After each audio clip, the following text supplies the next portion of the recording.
Isa sa mga nagustuhan ko sa'yo, mahal, is that despite of how difficult the situation is, you still show up, lagi mong hinahanapan ng paraan.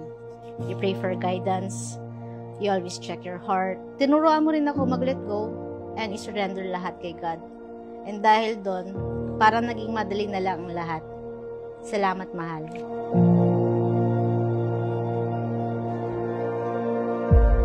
We have to thank God even when in difficult times. Because when you thank God, you are simply depending on Him and you are telling Him that He is your source. Instead of focusing on faults of your partner or faults of your spouse, focus on the blessings that your spouse brings into your life. Express gratitude to one another through words and action. Proud, very proud of her. I'm very proud of her, and humble again at the same time, with how God has really transformed, and her personal relationship with Jesus has really evolved all these years. And our transformation as a couple and as an individual, isa yun sa pinaka binavalue ko din talaga sa amin dalawa. It's all worth it. It's been such a worthwhile experience. So, syempre napaka-worth it ni Carl. 1 in a million, parang ganun. Rare na magkaroon ng ganun na partner. Special siya para sa akin. I think kung ano yung pinaparamdam niya sa akin is enough para ma-level up yung relationship namin. Tell me to calm down. Very thoughtful. She's all about her family, all about Yuri, her son, and whatever that she can give. She's such a giver. See you from down here. If I'm not swinging, then the warriors run. Call me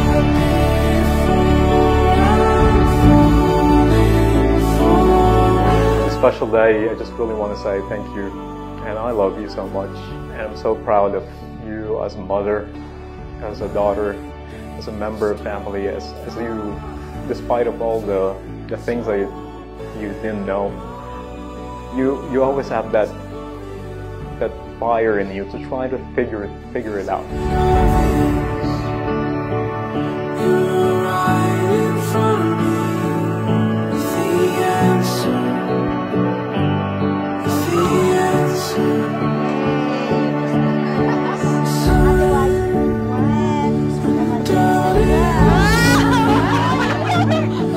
Si Carls kasi is God-fearing person.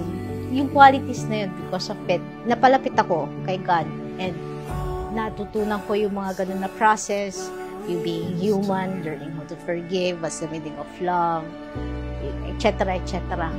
So, that alone made him unique.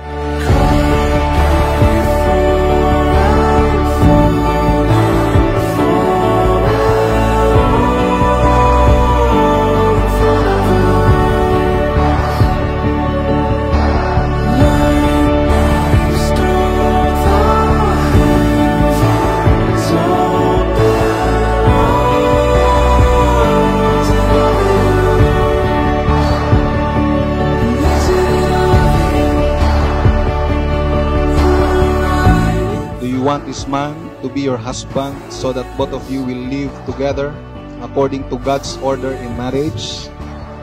Yes, Father, I do.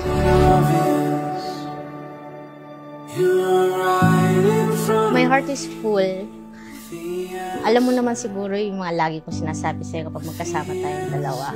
Kapag tayong dalawa na lang. Doon ko sasabihin lahat ng mga gusto kong sabihin sa'yo. Round!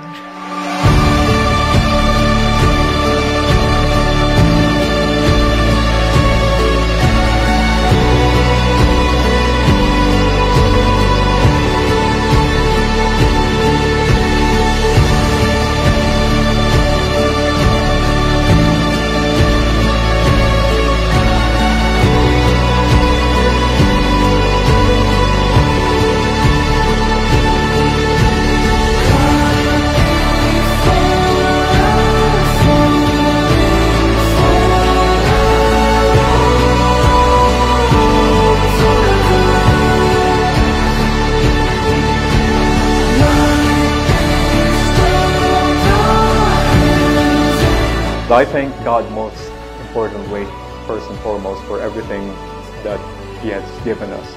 The opportunity to have this journey with you, for giving me such strong, cute, fierce, very responsible mother, for Yuri and our future kid, a loving daughter, and a partner that I know that will never leave me.